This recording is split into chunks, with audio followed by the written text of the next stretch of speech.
So this is the mug of the day. Y'all know I love a good mug, and isn't it so cute?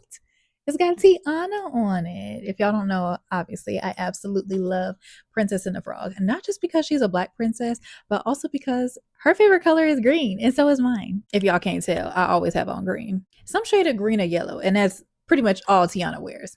And I'm curious, what drink and snack y'all got today? Because I got my favorites, my Uncrustables, and I got my lemonade. Can't go wrong. Yes, I know that's a lot of sweet, but I like it because it's sweet, just like me. So, of course, I love. Look, at this point, y'all gotta stop challenging these entities like it's Survivor because the way that some of these spirits are showing up, they're just trying to repo your soul.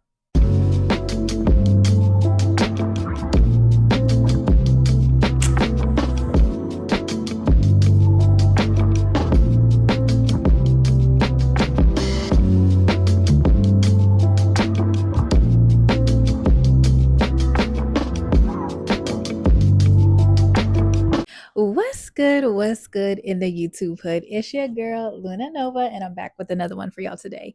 Welcome back to the Mystic Muse, where we dive into the creepy, the conspiracy, and the downright strange. Tonight's lineup is chaotic in the best ways. I'm talking haunted houses, demons that need some real hobbies, and at least one spirit that believes it's a part of your friend group. Y'all already know what it is over here, so you should have had your protection candles lit. So, with that being said, make sure you grab your drink and grab your snack, and let's go ahead and get into tonight's creepy compilation. Only if you dare. Tell me a ghost story that sounds completely unbelievable but is entirely true. So I grew up in a pre-Civil War house that was a hospital at some point. So people were born there, people died there. There's over 200 years of history and lives lived in that house. So I'm sure you can imagine it was very haunted. Um, but I personally think that it was not just human spirits living there. So one day I was going upstairs right before school. I had to go grab my jacket real quick from my bedroom. And as I'm going up the stairs, I started getting a sick feeling in my stomach. Kind of like car sickness, but it was just like a tight knot in my stomach, like just dread. Um, and I would usually get that feeling when I was up in our attic, which is why I never went up there. I just felt off balance and just icky. Um, so as I'm coming up the stairs, I'm already on edge, and I see movement out of the corner of my eye. And so I turn my head, and in our laundry room, I see it's about the size of a basketball. It's smoke, like a ball of smoke, and it's moving in on itself and twisting and turning. And I don't know how to explain this because it had no face, but I knew it was looking at me. Like it was looking at me. And I just froze in fear. And then I saw it kind of hesitate, and then it darted backwards and went up and went through the door that goes into the attic.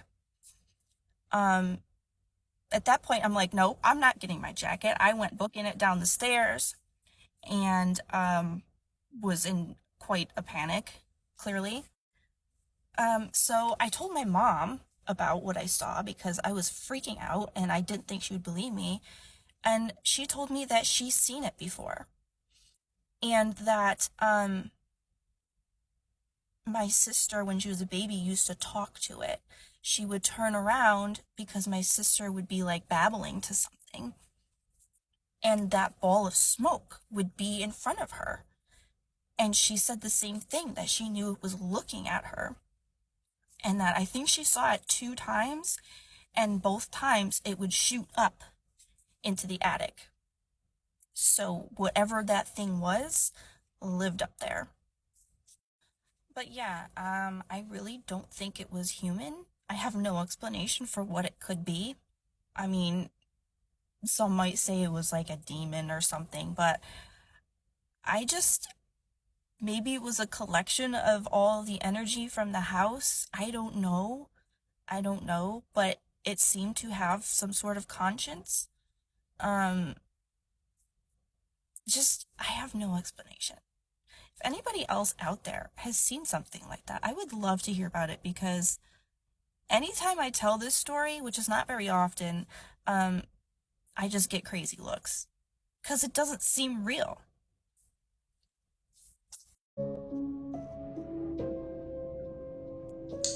So I've been regretting making this video because every single time I seem to talk about my paranormal experiences, it will like conjure up more activity in my house, especially because a lot of these stories I'm telling are taking place in this house that I'm currently standing in. So that's really fun for me.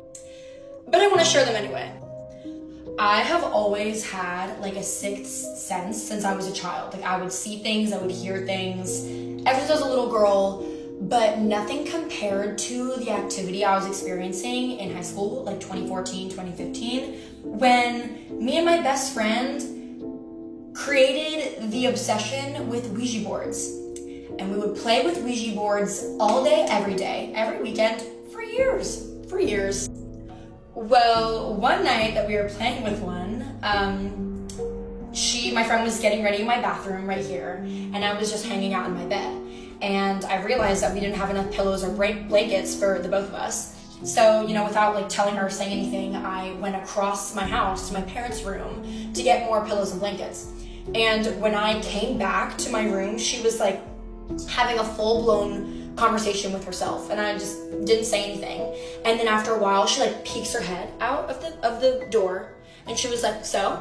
And I was like, "So?" And she was like, "You didn't answer my question." And I was like, "Oh, I didn't know you were talking to me." And she was like, "What do you mean? I've been talking to you for like 10 minutes. And I was like, "No, I haven't been in here." And she was like, "Elise, I've literally been speaking to somebody in here for like a while." And she said that she heard somebody in my closet like moving things around, like moving hangers around, and like basically sounding like they were like kicking the wall. And she was like speaking out loud, and she could hear somebody like very faintly like responding back. So that's why she was like, "Hello? Are you kidding me?" "Wasn't me." "No, that absolutely was not me. I wasn't in here." So that night we didn't sleep at all. And I remember that was like a pivotal moment where I was like, okay, this is creepy, because I was already experiencing like weird, like faint knocking on the walls at night. But whenever somebody else comes to you and says that they're experiencing something creepy as well, like it's not just you, I was like, this is confirmation, and this is so validating for me. Like, are you kidding me? So that was only the beginning. After a while, my house became notorious for like paranormal activity, and everybody in my extended family knew about it because at every family gathering, I would have a new story to share.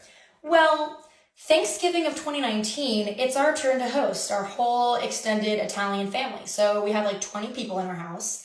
And I remember I was like, if you guys experience anything creepy or freaky or unexplainable, you have to let me know so I can log it back into my paranormal story notes, Well, one night, we all go to the comedy club, okay? But my uncle and my cousins stay home. And when we come home, they jump up from the couch. And they were like, "Holy shit, this house is haunted." And I was like, "Yeah, that's kind of what I've been saying for years. Tell me what happened." And I'm like unfazed because I'm used to this shit. And they said that they were just hanging out on the couch and they heard somebody running around upstairs, like stomping. Who the fuck stomps? Like, you're a freak. Like, can you stop stomping? So they went to go investigate the stompage. And they said when they got up to go look, they heard a big smack. And then they went and they looked, and my siblings and I have portraits of our faces on our stairwell. And they said that like my portrait was face down on the floor. And then like I looked over, and on the countertop is like, they put like my portrait there. They were like, "We don't even know if we should hang this up. Like, that's crazy." And I was like, I am definitely sought out here. Like, somebody is trying to fuck with me, and it's always my room where I hear things. My sister, she's never experienced a thing in her life. She's like a diehard Christian, and like there's crosses all in her room, so I feel like these spirits are like not even trying to mess with her. No, my room is like a playground for activity. I'm scared. So those are only like a couple stories. I have a lot more. I can make like a whole TikTok channel on experiences I've had. But those are just a couple that came to mind. So pray for me that something doesn't scratch my back tonight and that I don't wake up with a freak at the end of my bed, okay? Me a ghost story that sounds completely unbelievable but is entirely true. I'll go first. when I tell you I've been waiting for this trend to happen. I have such a good ghost story, and you'll probably think I'm crazy at the end of this, but trust me, this is 100% real, and it happened. So, to start off with, I've always been able to see spirits. My mom used to take me with her on her night shifts at the hospital as a nurse, and I got really familiar with spirits really quickly. And that also means that I was able to kind of sense the difference between something that has been human before and something that hasn't. So this leads me into this entity that, for lack of a better term, had always been attached to me, always followed me wherever I went. And my parents were both divorced, and they moved around a lot, and it always seemed to be able to find me. And I always knew it was there because, you know, it breathed heavily right next to me when I was sleeping. Sometimes I'd hear it laugh at night. And of course, nobody would ever believe me when I told them these things. And so I just ended up ignoring it. And I think a lot of spiritual people that have been in similar circumstances where nobody around them believes what they're telling them can relate. Now, fast forward to when I was about 16, and I wake up one morning to get ready for school, and I notice this burn on my arm, and it's a huge blister, probably about this big on my arm. And I go and show my dad, who is a doctor, and immediately he's like, "What the fuck did you do to yourself? That's a 3rd-degree burn." And mind you, I have never slept walk a day in my life. I didn't have anything on my bed that would have burned me. Didn't even have anything in my room that would have burned me. I never like kept candles or anything in my room. But this is the burn. And it wasn't until much later that I, with the help of some practitioners and some mediums and psychics, that we kind of pieced it together that it was this entity, this thing that like more or less marked me. Small minor things continue to happen, but nothing big like this again until my husband left for basic training and I was living with my in-laws at the time. I had a 1-year-old and I was pregnant with my second. And I started having more and more bad dreams, and I would wake up with scratches and even bruises on like my inner thigh that were, 1, too big to be my hand, and 2, it was in such a way that I couldn't have done it to myself. And I slept with the door locked every single night, and I'd always been a light sleeper, especially once I had a kid. And my in-laws slept in the basement, and I was 2 floors above them, and I would have been able to hear them if they came upstairs, and it never happened. And so because I was pregnant and young and dumb, I just kind of ignored it. And I really wish I wouldn't have, but again, I was young and dumb. So then I have my kid, we move out into an apartment, and I am breastfeeding my now 3-month-old one night, and I'm in the living room, and I see what I think is my husband, probably about 5 feet away from me, and it's dark, but I can see his silhouette and I can see his figure, and I swear that it was my husband. And he says to me, "Hand me the baby." And I'm kind of asleep, half asleep, so I go to hand him my baby, and I am suddenly hit with like a jolt of lightning through my body, and all of like that wakes me up, and all the alarm bells start going off, and everything inside of me is telling me not to hand him my baby. So I pull him back to me, and this thing just dissipates. It like is gone, and I am so freaked out at this point that I do not go back to sleep. I do not let go of my child for the rest of the night, and I tell my husband the next morning. I make him go on a walk with me because I'm not willing to talk about it in the house. And nothing really gets done, more or less, about that. We do some cleanses, some prayers, some blessings, because we didn't know anything else to do. And then we moved back in with his parents eventually to save money for a house. And at this point, things have progressed continually, and I am at the point where I can't sleep without having horrific nightmares every single night. I'm probably maybe getting an hour or 2 of sleep every single night. I am tired, I'm exhausted, and I'm continually waking up with what feels like somebody choking me every single night.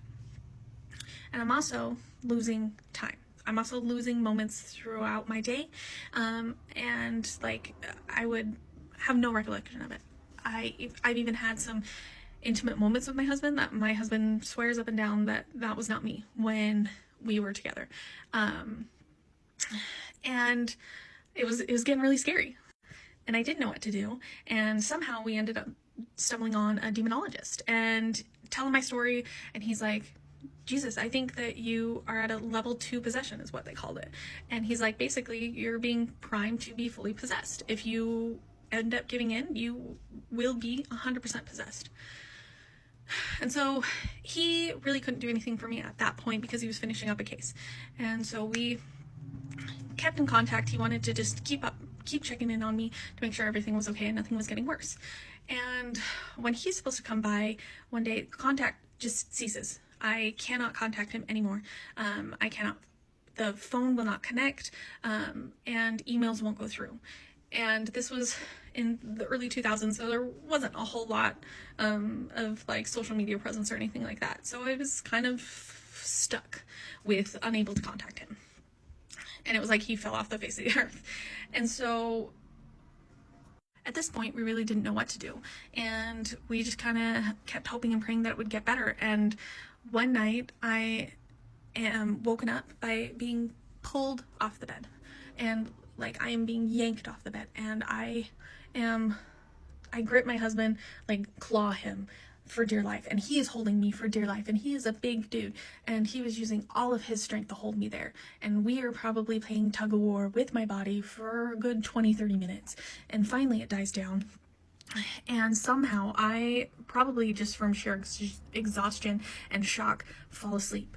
And in my dream, I dream about crystals, and I dream about exactly what crystal to get and exactly where to put them.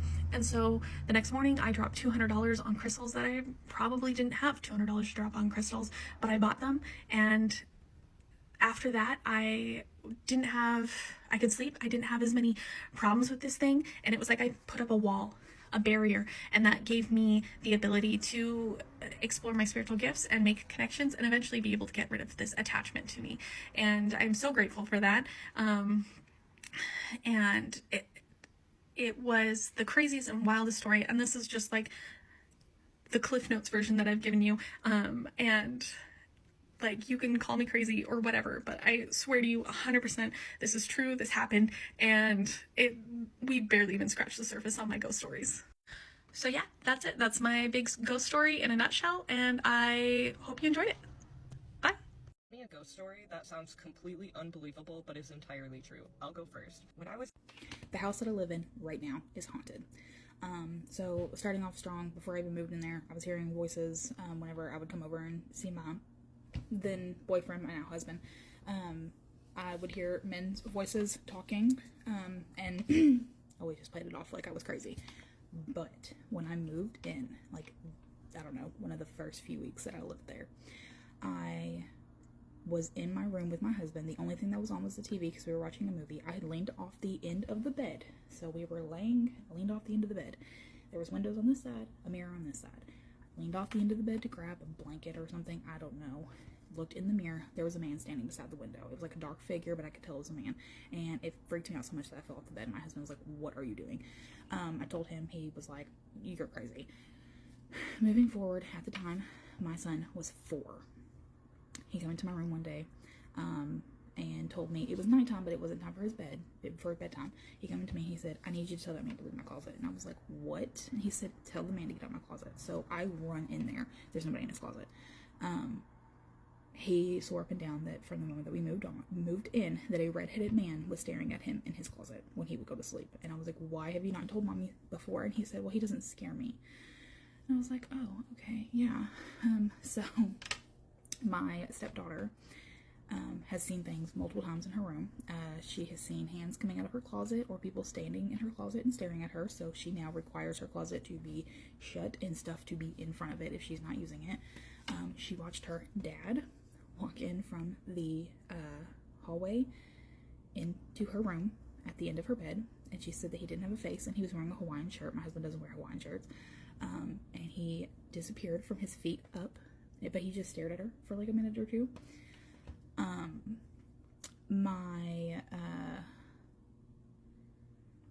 My son has had a couple instances where he was downstairs one day and he was, I don't know, just sitting there eating a bag of chips, and somebody came up behind him and said his name, and it scared him so bad that he came running upstairs to me. He has heard people talking to him while he's in the shower upstairs. We had our sump pump like messed up or whatever. The pipe had broken, so my husband had fixed it. We had a little camera. He put a camera facing it. The camera was supposed to notify us of any movement or sound or whatever like that, just so if it messed up again, it would tell us, because it flooded our basement the first time. And 2 days after we put it in, I got a notification from the camera that there was sound, and it was 2 women talking. When we got there, there was nobody in their house. We have several videos of people talking on that camera. And sometimes it's 2 women and sometimes it's just a man. We have now taken the camera out of the basement. There was one day I was home by myself. It was the middle of the day. I walked downstairs. My downstairs is like a big square, so it's like kitchen, little family room thing, and like a little hallway, but it's like one big square. As I walked into the kitchen, I saw a little boy running into the other room. I ran to catch him. There was nobody there, but he like looked me dead in my face and like took off running. There has been one time me and my husband were on vacation. My sister was in charge of going over and feeding my cat and dog. We were only gone for like a weekend. All the lights were off in the house, and she showed up, and she was too scared to go inside because lights had been turned on in my basement. So I come home all the time, and my basement door will be wide open.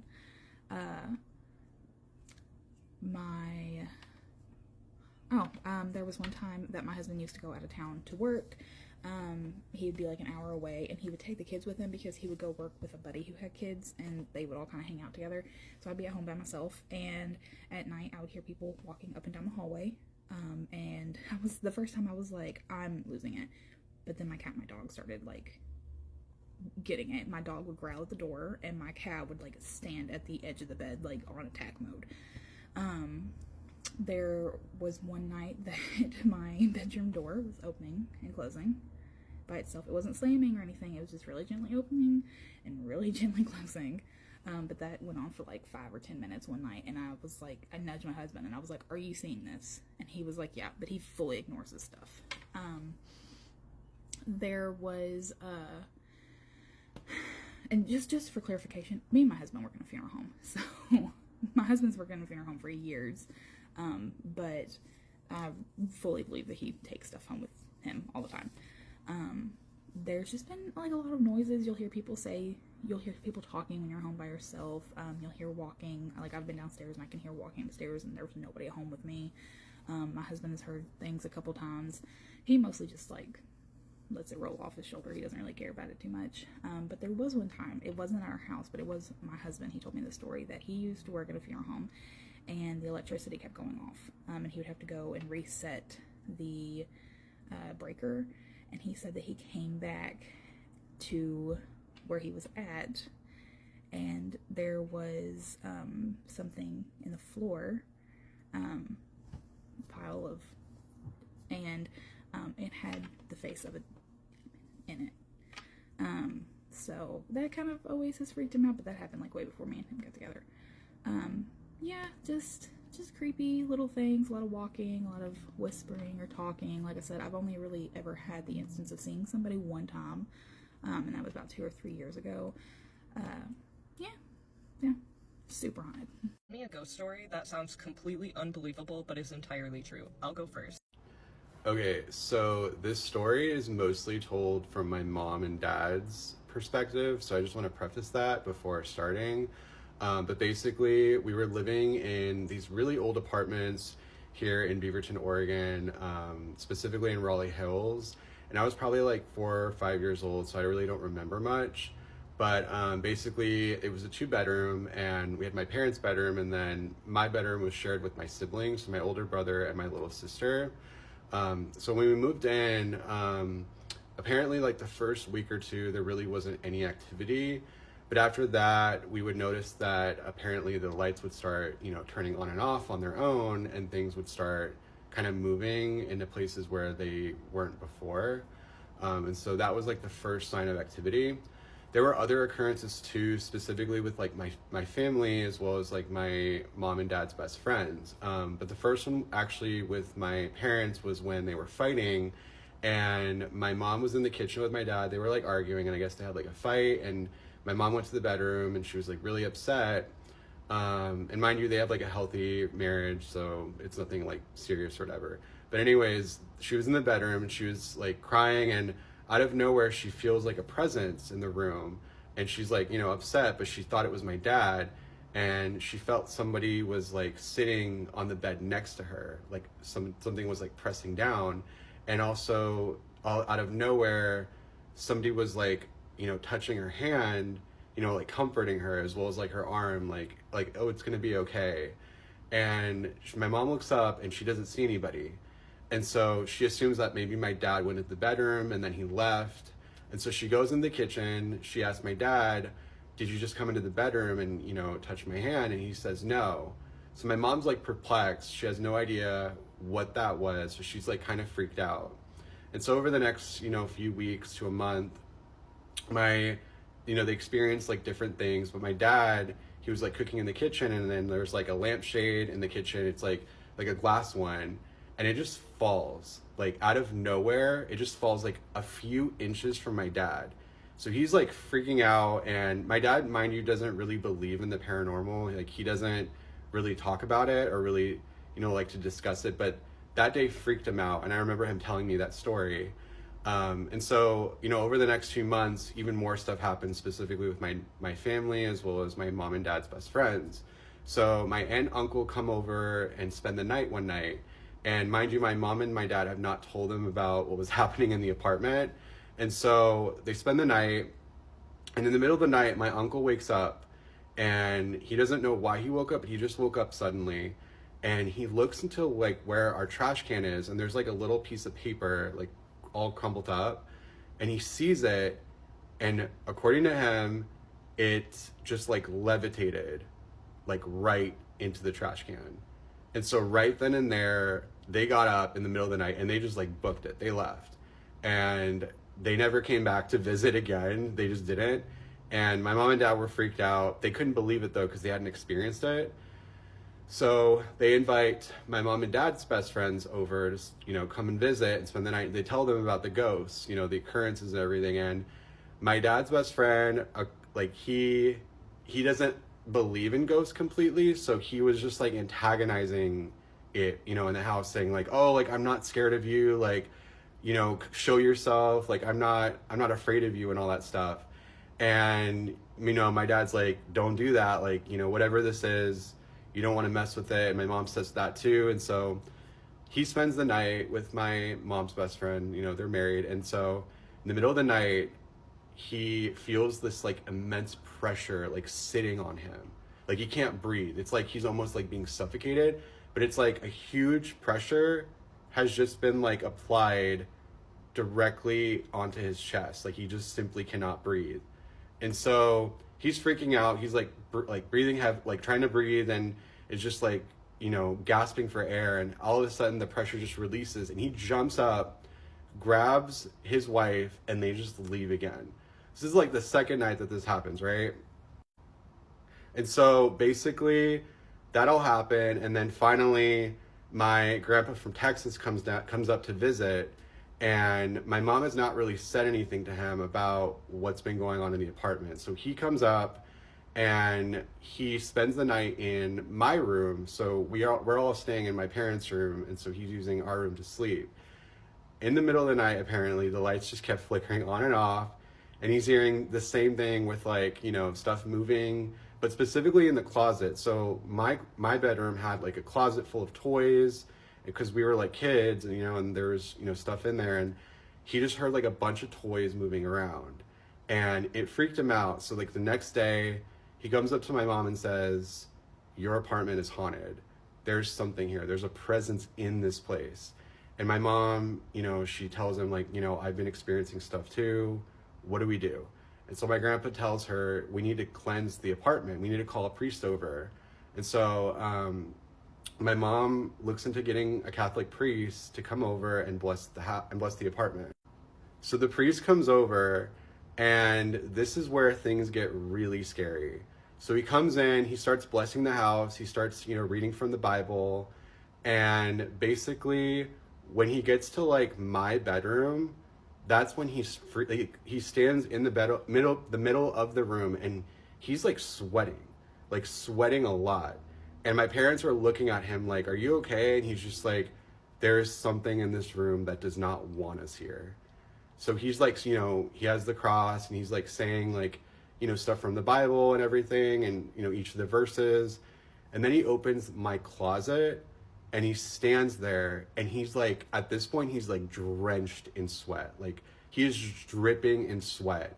And it is freaking my parents out. Like they don't know what to do. And he just stands there, and he stops saying whatever he's saying from the Bible, and he looks into my closet, and he just is like, there's just pure terror on his face.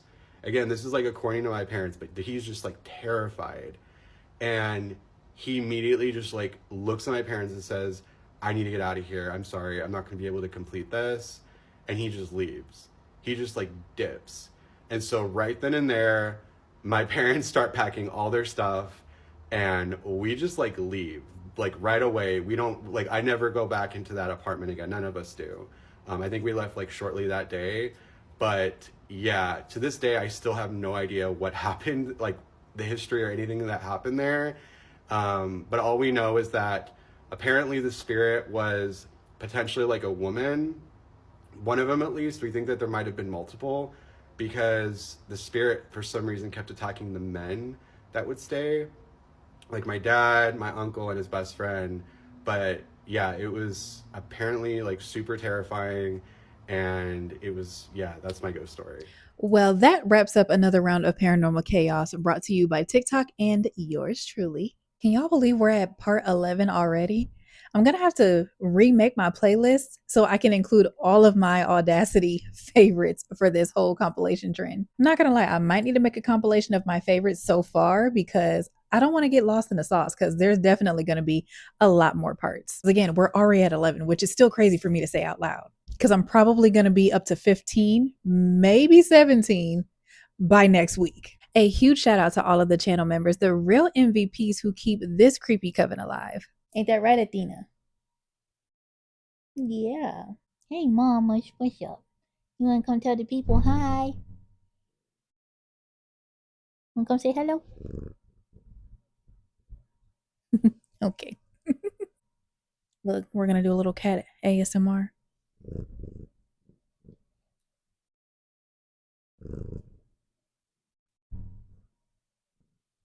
All right, back to our regularly scheduled program.